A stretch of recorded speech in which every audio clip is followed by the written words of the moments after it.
চলে এসেছি তেঁতুল পাতা ধারাবাহিকের নতুন একটি আপডেটস নিয়ে।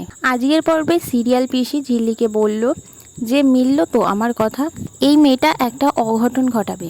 কাল রাত্রির দিনে ঋষির সেই মুখটা দেখে নিল তো, আমি বলেছিলাম। আর আমার কথাটা মিলিয়ে নিও, এই মেয়েটাই ঋষির জীবনের কাল হয়ে দাঁড়াবে। এইদিকে ঋষির মাও রেগে যায়।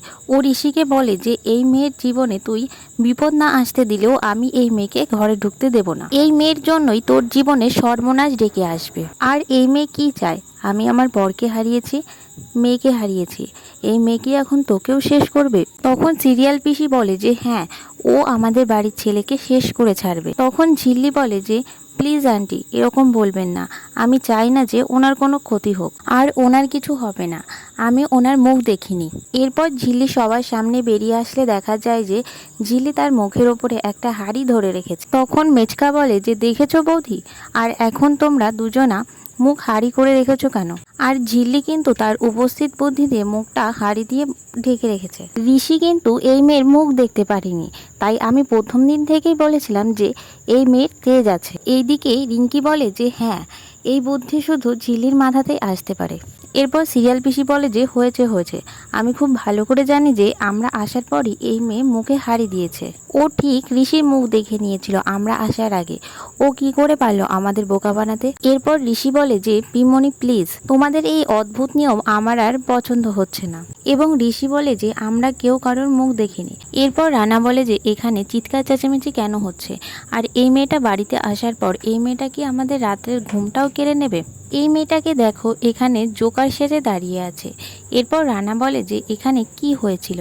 তখন ঋষির মা বলে যে তোর ভাইকে পেটাতে এসেছিল। তখন রানা বলেন যে শুধু পেটাতেই আসেনি, দেখো ভাইকে একটা ভালো অপবাদও দিতে এসেছিল। তখন রানা বলে যে দেখো তোমার ছেলেকে কি অপবাদ দিতে এসেছিল, অন্যের বউ চোর ঋষিরাজ সিংহ রায়, ওর জন্য হাততালি দাও, খুব নাম কামিয়েছে যে।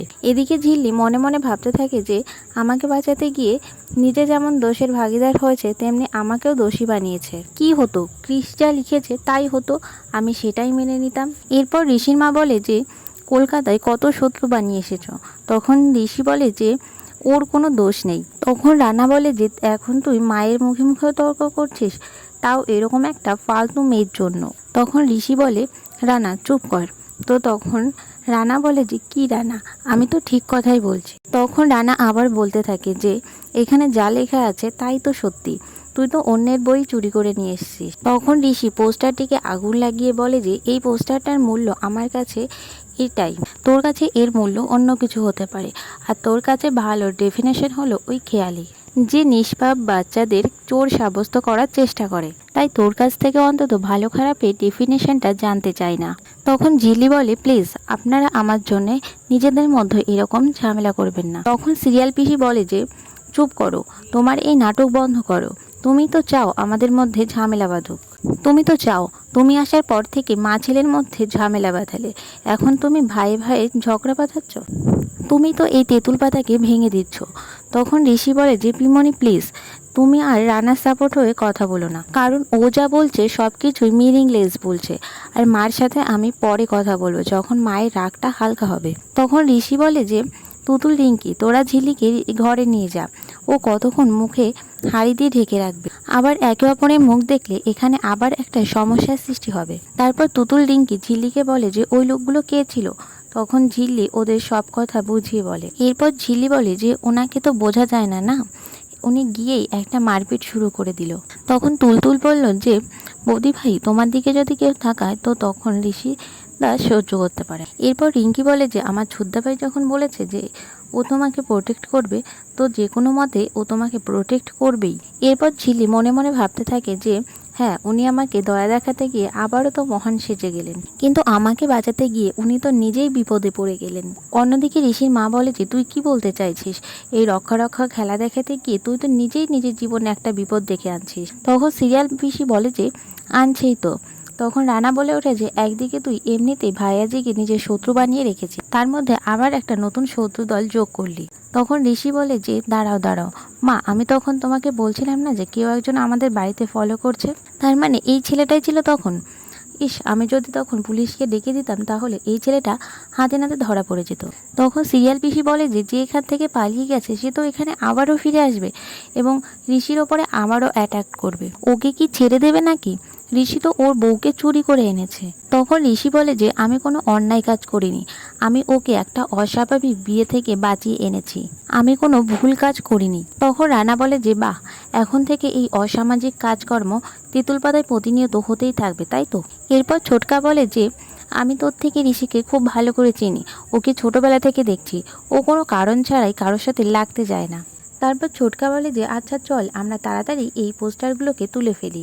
এরপর ঝিল্লি যখন ঋষির মায়ের সাথে কথা বলতে যায় তখন ঋষির মা বলে যে একদম চুপ, আমি তোমার সাথে কোনো রকম কথা বলতে চাই না। এই বলে ঋষির মা চলে যায়। এরপর সিরিয়াল পিসি এসে বলে যে ঋষি কিন্তু মেজ বৌদির একমাত্র শিবরাত্রির সলতের প্রদীপ ছিল, ও কিন্তু একমাত্র ভরসা ছিল। ঋষির গায়ে যদি কোনো আঁচড় লাগে না তাহলে মেজ বৌদি তোমাকে ছেড়ে কথা বলবে না, আর তেঁতুল পাতারও কেউ তোমাকে ছাড়বে না, এটা আমি বলে দিলাম। ঝিল্লি ঘরে চলে যাওয়ার পর ঋষি বাড়িতে আসে। তখন রানা বলে যে এই মেয়েটা কিন্তু একদম গরমিলে, এই মেয়েটার মধ্যে কোনো গন্ডগোল আছে, এতে তুই নিজে ভুগবি। তুই শুধু নিজে ভুগবি না, এই বাড়ির সবাইকে তুই ভোগাবি। তখন ঋষি বলে যে আমি কাউকে ভয় পাই না, আর পাবও না, এখানে আমার বা ঝিলির কোনো দোষ নেই। এরপর ছোটকা বলে যে কেউ যদি অন্যায় করে তাকে অন্যায়ের শাস্তি দিতে হয়, আর ঋষি সেটা ঠিক করেছে। তখন রানা বলে তাহলে আর কি, তোমরা সবাই ঋষিকে মাথায় তুলে রাখো। তখন রানা আবার বলে যে আমি তোকে সাবধান করে দিচ্ছি, আজকে তো তোদের কাল রাত্রি, এই কাল রাত্রি তোদের একেবারে পার্মানেন্ট সারা জীবনের জন্য কাল না হয়ে দাঁড়ায়। পরের দিন আবার ঋষি অবলাকে ফোন করে এই সমস্ত ঘটনাগুলোকে জানায়। এখন আমি এই ঘটনাকে নিয়ে অফিসিয়ালি কোনো কিছু ঘোষণা করতে চাইছি না, কারণ ঝিলির মনের অবস্থা এখন স্টেবল নয়, কিন্তু আমি এই বিষয়টাকে নিয়ে সিরিয়াস। এরপর দেখা যায় ঋষি ঝিলির বাবাকে ফোন করতে গেলে তার ফোনটা আবারও সুইচ অফ দেখায়। তখন ঋষি ভাবতে থাকে যে ওনার ফোন এতক্ষণ ধরে সুইচ অফ, উনি হয়তো দেশের বাইরে থেকে এখনও দেশে ফিরে আসেনি। এরপর ঋত্বিকা ঝিলির বাবাকে কিছু খাওয়াতে গেলে উনি কিছু খেতে পারছেন না, কারণ ঝিলির বাবা প্যারালাইজড হয়ে গেছে। এরপর ঋত্বিকা বলে যে তুমি হঠাৎ করে কেন ঝিলির ওপর এত ভালোবাসা দেখাতে গেলে, কেন বলো তো? কই তোমার মেয়ে এখনও তো তোমার সাথে একবারও দেখা করতে আসেনি, আর এখানে আমি তোমার বউ হয়ে তোমার সেবা করে যাচ্ছি, তোমার কি ভালো লাগছে না প্রিয়? এখানে তো আমি আর আমার ছেলে র্যামস ছাড়া কেউই নেই, তোমার এই সমস্ত সম্পত্তি এখন আমার হবে, আমার। অন্যদিকে দেখা যায় ঝিল্লি রাতের সেই বিষয়টিকে নিয়ে আবার ঋষির কাছে গিয়ে কান্নাকাটি করছে। ঋষি বলে যে ও এখনও কালকের বিষয়টিকে কাটিয়ে উঠতে পারেনি। ঋষি বলে যে ওরা খুব খুশি হয়েছে তুমি আবারও এখানে ফিরে এসেছো। তখন ঝিল্লি বলে যে ওরা তো বাচ্চা, ওরা তো বোঝে না, যখন ওদের বোধ হবে তখন ওরা বুঝতে পারবে যে আমার আসার সঙ্গে সঙ্গে একটা আপদও এখানে এসেছে। তখন ঋষি বলে যে একদম বাজে কথা বলবে না, আর তুমি এখন নিজেকে দোষারোপ করা বন্ধ করো। এরপর ঋষি বলে যে আচ্ছা তোমার বাবার কোনো অল্টারনেটিভ নাম্বার আছে, এক্ষুনি ওনাকে এই বিষয়গুলোকে জানাতে হবে। তখন ঝিল্লি বলে যে ওনাকে কিছু জানাতে হবে না, কাউকে কিছু জানাতে হবে না। তখন ঝিল্লি হাত জোড় করে বলেন যে আপনি আর কোনো বিড়ম্বনা বাড়াবেন না। এরপর ঝিল্লি কৃষকে বলতে থাকে যে আচ্ছা কৃষ, তুমি কেন আমার মতো একটা মেয়ের দায়িত্ব ওনাকে দিতে গেলে? ওনার যদি কিছু হয়ে যেত তাহলে কি হতো? এরপর ঋষি বলে যে কালকে তোমার যদি কিছু হয়ে যেত তাহলে কি হতো? এরপর তারা দুজনে একে অপরের দিকে তাকিয়ে থাকে। আর এখানেই আজকের পর্বটি শেষ হয়। তো বন্ধুরা, আমার ভিডিওটি তোমাদের কেমন লেগেছে অবশ্যই কমেন্ট করে জানিও, এবং আমার চ্যানেলে নতুন হলে আমার চ্যানেলটিকে সাবস্ক্রাইব করে আমার পাশে থেকো। আমার সম্পূর্ণ ভিডিওটি দেখার জন্য তোমাদের অনেক অনেক ধন্যবাদ।